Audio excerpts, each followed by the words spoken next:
दोस्तों, आज हम एक छोटी सी कहानी सुनते हैं।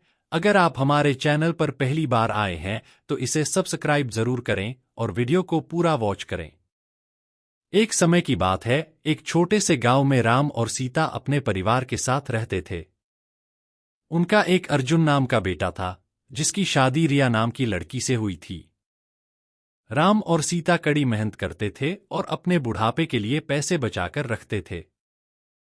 रिया बहुत लालची लड़की थी और हमेशा अपने लिए और चीजें चाहती थी। जैसे जैसे साल बीतता गया, रिया का लालच और बढ़ता गया। वह अपने पास रखी चीजों से कभी संतुष्ट नहीं रहती थी। वह हमेशा अपने सास-ससुर से महंगे तोहफे मांगा करती थी और उनके बचाए हुए पैसों में से भी कुछ हिस्सा अपने लिए मांगती थी। राम और सीता बहुत ही अच्छे पेरेंट्स थे, इसलिए उसकी सारी जरूरतों को पूरा करते थे ताकि परिवार में शांति बनी रहे। वह अपने पति अर्जुन के ऊपर भी दबाव डालती थी कि वह अपने माँ बाप से पैसे और संपत्ति मांगे। वह बहुत ज्यादा संपत्ति इकट्ठा करना चाहती थी, बिना किसी मेहनत के। एक दिन राम और सीता ने यह फैसला लिया कि वह रिया को सबक सिखाएंगे। वह उसे बुलाते हैं और बोलते हैं कि बेटा, हमें तुमसे कुछ जरूरी बातें करनी है। हमने यह फैसला लिया है कि हम अपनी जायदाद का कुछ हिस्सा अपने बच्चों में बांटेंगे और उसका कुछ हिस्सा तुम्हें भी देना चाहते हैं। रिया खुशी से झूम उठती है, क्योंकि वह हमेशा से यही चाहती थी। लेकिन राम और सीता के मन में कुछ और ही चल रहा था। उन्होंने एक पत्थरों से भरा हुआ बैग उसे दे दिया और बोला, बेटी, यह तुम्हारे हिस्से की संपत्ति है। रिया उस बैग को देखकर गुस्सा हो गई। उसने उस पत्थर से भरे हुए बैग को जमीन पर फेंका और जोर से चिल्लाते हुए बोली कि मेरी मजाक उड़ाने की तुम्हारी हिम्मत कैसे हुई? मुझे पैसे चाहिए, ये पत्थर नहीं। राम और सीता ने शांत तरीके से उसे समझाया और बोले, रिया, सच्ची संपत्ति सिर्फ पैसे और चीजों के बारे में नहीं है। यह प्यार, दया और जो कुछ भी तुम्हारे पास है, उसके लिए आभारी होने के बारे में है। हमने हमेशा तुमसे प्यार किया है और तुम्हारी देखभाल की है, और यह पैसों से भी अधिक कीमती है। रिया को एहसास हुआ कि वह लालच में कितनी अंधी हो गई थी। उसको अपने किए गए बर्ताव के लिए पछतावा होने लगता है। उसने अपने सास और ससुर से माफी मांगी और अपने तरीके बदलने का वादा किया। उस दिन के बाद से उसमें बदलाव आया और वह एक अच्छी बहू बन गई। रिया के बदलाव की बात पूरे गांव में फैल गई और सभी ने एक बेहतर इंसान बनने के लिए उसकी प्रशंसा की। रिया अपने परिवार का ख्याल रखते हुए और उनके बीच मिले प्यार के लिए आभारी होकर हमेशा खुश रहने लगी।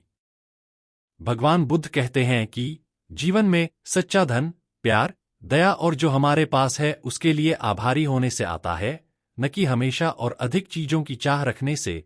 दोस्तों, वीडियो को लाइक भी करते चले। जादुई साड़ी। एक बार की बात है, एक छोटे से गांव में अनाया नाम की एक महिला रहती थी। वह एक दयालु और अच्छी इंसान थी, जो हमेशा अपने और अपने परिवार के लिए अच्छी चीजें चाहती थी। अनाया के पास एक प्यारा पति और एक खूबसूरत बेटी थी, लेकिन उसकी सास, शांता, उसके प्रति बहुत अच्छी नहीं थी। शांता अक्सर घटिया बातें कहती थी और अनाया को दुखी करती थी। एक दिन जब अनाया बाजार में घूम रही थी, तो उसे एक विशेष दुकान मिली। दुकानदार एक बूढ़ा और बुद्धिमान व्यक्ति था। अनाया ने उससे कहा कि वह खुश रहना चाहती है और चाहती है कि उसके साथ अच्छी चीजें हों, भले ही उसकी सास निर्दयी थी। दुकानदार मुस्कुराया और उसे एक अनोखी साड़ी दिखाई। उन्होंने कहा कि यह जादुई साड़ी है और यह उसके जीवन में सौभाग्य और खुशियां लाएगा। अनाया ने जादुई साड़ी खरीदने का फैसला किया और तुरंत उसे पहन लिया। जब अनाया ने जादुई साड़ी पहनना शुरू किया तो चमत्कार हो गया। उसकी सास अनाया के साथ बुरा बर्ताव करने की बजाय उसके साथ प्यार और सम्मान से पेश आने लगी। अनाया बहुत खुश थी क्योंकि उसकी सास उसकी सबसे बड़ी समर्थक और सबसे अच्छी दोस्त बन गई थी। गांव के लोग इस बदलाव को देखकर आश्चर्यचकित रह गए। जादुई साड़ी की वजह से अनाया के परिवार में खुशियां आने लगीं। गांव बहुत अच्छी जगह बन गया और अनाया का पति सफल हो गया। उनका घर हमेशा प्यार से भरा रहता था और सभी का आपस में मेलजोल रहता था। अनाया की बेटी एक प्यारे और देखभाल करने वाले घर में बड़ी हुई और वह बहुत खुश थी। जादुई साड़ी की कहानी दूर दूर तक फैल गई और लोगों को दया और क्षमा का महत्व सिखाया। अनाया बहादुरी का प्रतीक बन गई और उसने सभी को दिखाया कि दयालु होने से बड़ा बदलाव आ सकता है, चाहे चीजें कितनी भी कठिन क्यों न लगे। और इस तरह जादुई साड़ी के साथ मिलने वाली अच्छी चीजों का आनंद लेते हुए गांव हमेशा खुशहाल रहने लगा। साड़ी ने न केवल अनाया की जिंदगी बदली, बल्कि एक महत्वपूर्ण सबक भी सिखाया कि प्यार और क्षमा मुश्किल समय में भी खुशी और चमत्कार ला सकती है। भगवान बुद्ध कहते हैं कि दूसरों के प्रति दयालु होने से हम उनके और हमारे जीवन में भी खुशियां ला सकते हैं।